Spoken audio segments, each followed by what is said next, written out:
on se retrouve pour une nouvelle vidéo. Alors aujourd'hui on va se retrouver avec la petite Swift. Et aujourd'hui on va faire de l'avancement. Alors en premier temps, qu'est-ce qu'on va faire? C'est qu'on va mettre la nouvelle plaque. Mon assistant, la plaque s'il vous plaît. Je plaisante. De la nouvelle plaque, hein. On va la mettre ici tout de suite. Voilà, et donc aujourd'hui quel est le but de cette vidéo? Le but de cette vidéo est d'amener la voiture au mécano pour voir s'il y a des problèmes techniques, voilà, mécaniques, parce que bon, on a fait tout ce qui est esthétique, mais faut bien voir s'il y a des problèmes mécaniques. Donc le mécano nous dira, donc ça sera une vidéo quand même assez importante parce que le mécano peut nous dire une bonne nouvelle, mais aussi il peut nous dire une mauvaise nouvelle, donc on va voir ça. Donc dans un premier temps, nous allons mettre la plaque, en deuxième temps nous allons gonfler les pneus, en troisième temps on ira voir le mécano. Et quatrième, je vous dis le résultat. Donc je vais poser ma voiture ce matin et je la récupère demain. Voilà, donc je serai le résultat demain. Donc c'est parti, nous allons directement mettre la plaque.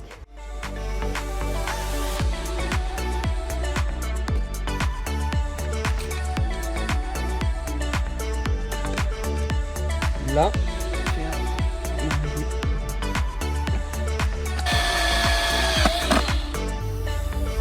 Ok. C'est qu'il arrivera.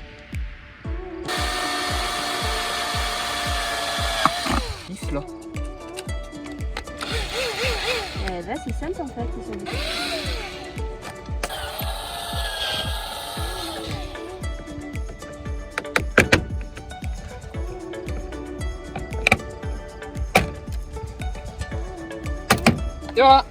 Nickel. Du coup les amis, voici. Ah, elle prend forme. Là c'est vrai qu'avec une plaque ça fait ça change. Là ça ressemble à une vraie voiture. Oui, enfin. Mais en vrai si l'aile elle était noire ça aurait mieux passé. Mais on peut pas tout avoir dans la vie, hein. Franchement non, franchement c'est top. Du coup là les amis on va gonfler les pneus parce que là c'est une catastrophe. Et après direct voiture au mécano et hop résultat demain, enfin, tout de suite dans la vidéo. Allez c'est parti. Bon du coup c'est bon, j'ai posé la voiture chez le mécano. Donc je suis allée faire gonfler mes pneus à feu vert, tranquille au moins ils le font nickel. Parce que tous mes trucs à côté là je pouvais pas gonfler mes pneus, tout était fermé, je comprenais pas pourquoi, mais tranquille. Du coup j'ai posé ma voiture chez le mécano. Donc il va aller voir, il va voir aujourd'hui si rien n'a bougé, si tout va bien. En espérant que tout va bien, hein. Mais il m'a dit que le pneu il est quand même un peu penché là où j'ai fait l'accident. Bref, on en saura plus en détail juste après. Je vous dis ce qu'il m'a dit. Il va voir pour faire passer le contrôle technique si tout va bien, si rien n'a bougé et que tout va bien. Du coup il faudra faire un parallélisme, ça c'est normal. Et après contrôle technique. Ensuite il a dit pour la peinture il pourra le faire, mais par contre pour le capot ça sera plus cher de le faire refaire que d'en acheter un nouveau. Donc ça je sais pas comment je vais faire, mais on verra ça par la suite. Qu'est-ce qu'il a dit plus? Par rapport au contrôle technique, il y a un truc qui gênerait par contre, c'est que sur le nouveau phare que j'ai acheté il manque le support de la villeuse, donc la villeuse, ce qui paraît au contrôle technique. Ça passe pas au contrôle technique, donc faut que je trouve une villeuse.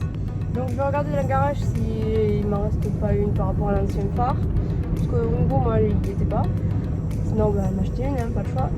Donc voilà, je vous tiens au courant juste après quand le mécano m'aura rendu la voiture. Bon du coup on se retrouve à peu près 10 jours plus tard et là je vais aller chercher la Swift et je vais vous dire dans la Swift qu'est-ce qui a été changé, qu'est-ce que les frais que j'ai effectués, je vous dis ça tout de suite dans la Swift, comme ça je pourrais vous montrer en direct ce qui a été changé. Et voilà, du coup on se retrouve pour la fin de la vidéo, donc on se retrouve dans la Swift, toujours là, toujours présente. Et du coup je vais vous dire tout ce qui a été fait sur la voiture au niveau mécanique, voilà. Donc sans plus tarder, je vais vous dire tout de suite parce que je sais que moi je suis très blabla et je vais dire beaucoup de choses. Donc je préfère y aller direct, droit dans le but. Donc là j'ai la petite facture. Donc je vais vous dire ce qui a été fait et ensuite, bien sûr, parce que du coup le mécano a passé le contrôle technique, il est là, il est valide. Donc je vais vous dire ce qu'il y a écrit dessus, hein. Je pense que vous savez déjà à peu près l'idée, hein, mais je vous dis ça après. On va en premier commencer par tout ce qui a été fait mécaniquement. Donc, en premier, le bras de suspension. Ouais, ben, j'ai touché à gauche, devant à gauche. Du coup, il a refait le train avant, voilà. Il a changé les 2 pneus arrière, voilà. Donc, j'ai 2 nouveaux pneus arrière tout neufs. Pourquoi changer les pneus arrière? Parce que mes anciens ne passaient pas au contrôle technique. Donc, autant les changer. Je lui ai pas dit de mettre une très bonne marque parce que si je veux la vendre par la suite, je vais pas mettre des frais dedans. Donc après ça reste des pneus neufs, donc on est quand même bon. On part sur la marque Nexen, sur la marque Nexen.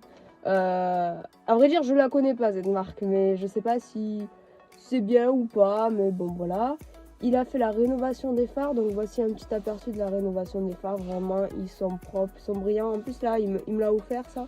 Et ben c'est pour le contrôle technique, ouais, parce que le contrôle technique, ça passe pas. C'est complètement con, mais bon, faut que tes phares soient, on va dire, minimum propres. Mais là c'est bon, franchement, mes optiques sont au top. Ensuite, du coup, il a cherché la veilleuse. Je sais pas si vous vous rappelez dans la vidéo d'avant. La vidéo, elle est juste ici, si tu vas aller la voir. Ben, quand j'ai acheté le nouveau phare, il manquait l'ampoule de veilleuse, je crois que c'est comme ça. Et du coup ça passe pas au contrôle technique aussi. Les contrôles techniques ils abusent. J'aimerais quelque chose par contre par rapport au contrôle technique, c'est que la plaque arrière, vous savez, elle est pas homologuée, ma plaque arrière de base. Il y a l'écriture, elle est bizarre, elle est pas d'origine. J'ai changé la couleur des côtés, j'ai mis le logo de Nîmes. Mais maintenant ça passe en fait. Il y a juste maintenant le fait que tu as une amende, c'est quand tu colles un autocollant sur ta plaque. Ça je savais pas du tout. Du coup ma plaque elle passe au contrôle technique. J'étais très étonnée. Du moins j'avais une plaque en rab au cas où, mais pas besoin. Donc voilà, hein. Donc bras de suspension, les pneus, le contrôle technique, la rénovation du phare et le train avant.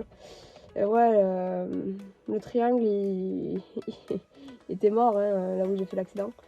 Donc après ouais, c'est pas étonnant, en vrai je m'en sors bien par rapport à l'accident. Ça, au contrôle technique, ils ont regardé en dessous, tout est bon, hein, franchement. Tout est bon, donc je suis contente. Finalement, ce ne sont pas des gros dégâts mécaniques, c'est ce qu'on pensait. Et bon, après le triangle, c'est-à-dire le bras de suspension et tout, encore ça va par rapport. Ça aurait pu être pire en fait, ça aurait pu être pire, donc il faut se dire ça, c'est que ça va. Du coup, j'en ai eu pour 331 €, voilà.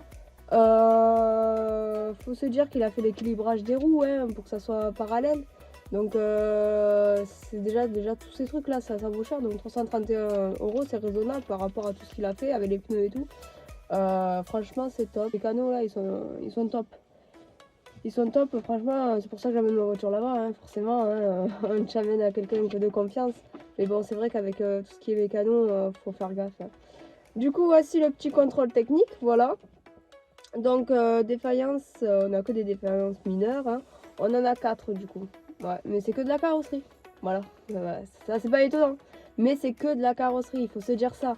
Niveau mécanique, le contrôle technique, le monsieur du contrôle technique a dit que c'était...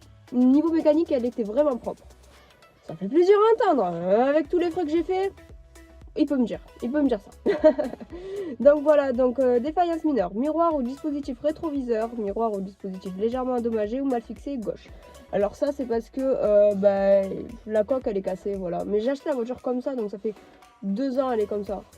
Donc voilà. Et dire que j'avais un contrôle technique vierge quand j'ai acheté la voiture.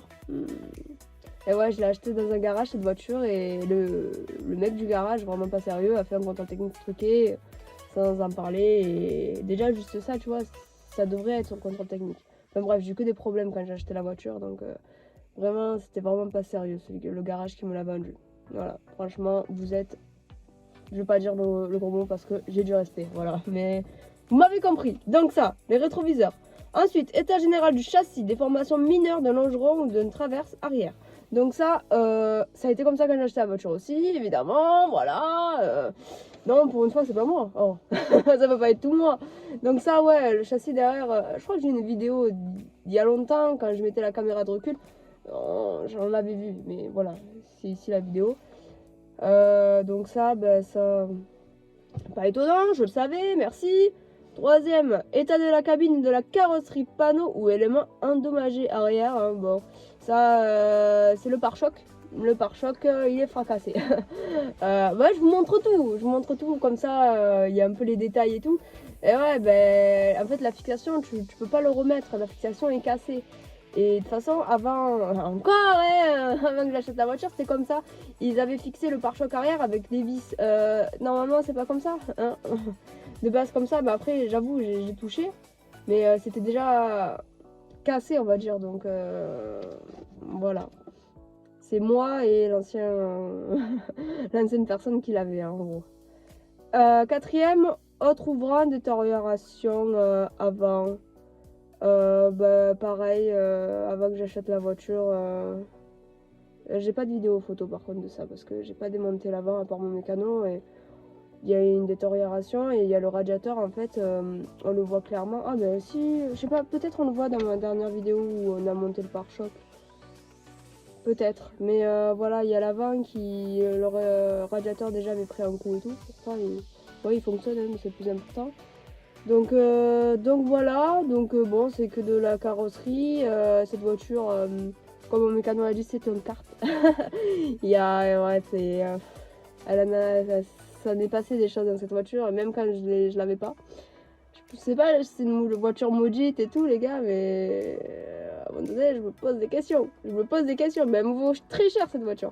Les gars, là, on est sur. Je vais pas vous le cacher, moi, vous savez, je suis très franche niveau prix et tout. Moi ça me met dans des bordels pas possibles, c'est beaucoup d'investissement les voitures, donc ça c'est sûr. Mais là la voiture, je suis dans les 6300 avec l'achat et tout. En tout, ouais. Et franchement 6300 c'est hyper cher. Pour ce prix là, t'as la Swift Sport avec très peu de kilomètres. Là, la caisse elle a 180 000, pour le moteur à 76 000, donc ça c'est déjà ça. Mais le problème c'est qu'il s'est passé beaucoup trop de choses, il y a trop de frais. Là, ça fait 2 ans pile que j'ai la voiture, voilà. Ça fait 2 ans pile que j'ai le permis. Et en gros, c'est 3300 de frais. 3300 de frais et c'est pas fini parce qu'il y a la peinture à faire. Donc, forcément, ça vaut cher. J'ai payé plus que le prix de la voiture de base. Donc voilà, mais après, le garage où je l'ai acheté était vraiment pas sérieux. Et ça, il faut se faire avoir dans la vie, hein. De toute façon, soit tu tombes sur une bonne voiture, soit une mauvaise, et voilà, c'est la vie. Du coup, voilà, hein, prochaine date, c'est le 16 janvier 2024 pour le contrôle technique. Je suis en train de réfléchir s'il faut que je la vende ou pas, mais je pense qu'il faut que je la vende, hein. Attends, à un moment donné, il m'arrive que des problèmes, même avec tous les frais que j'ai effectués, à un moment donné, voilà. Après, j'espère que la prochaine... bon, de toute façon, on verra, il y aura une vidéo si je la vends et tout, donc... vous serez informés, voilà. Bon bref, j'espère que tu as apprécié cette vidéo. Du coup, c'était vraiment la partie mécanique après l'accident. Donc, on va pas se le cacher, on s'en sort bien, voilà. On s'en sort bien. Et il faut se dire ça. Niveau mécanique, c'était beaucoup de carrosserie. Quand même, bon, on se retrouve avec une facture quand même assez élevée. Mais les pneus arrière, c'est pas par rapport à l'accident. Le contrôle technique, il faut le passer. Il était expiré, voilà. Donc, il y a les frais, on va dire, généraux. De la voiture, donc voilà, mais du coup on s'en sort bien, on va pas se le cacher. Du coup n'hésitez pas à liker, allez voir tous les autres vidéos si t'aimes la Swift et tout. Bon, peut-être qu'avec mes vidéos vous allez détester. Moi, la première vidéo où je présente la voiture, franchement il y a eu pas mal de vues et pas mal de commentaires et c'était plutôt pas mal, mais voilà. Et du coup ensuite toutes les vidéos de la Swift c'était que des vidéos comme quoi il m'arrivait plein de conneries, de frais, donc ça montre pas une bonne image de Suzuki Swift. Après, moi j'aime beaucoup cette voiture, hein, mais pas fiable du tout. Enfin, surtout le modèle que je suis tombée, enfin, pas fiable. Enfin bref, du coup, lâche un like, commente, abonne-toi si t'es pas encore fait. Allez, ciao tout le monde!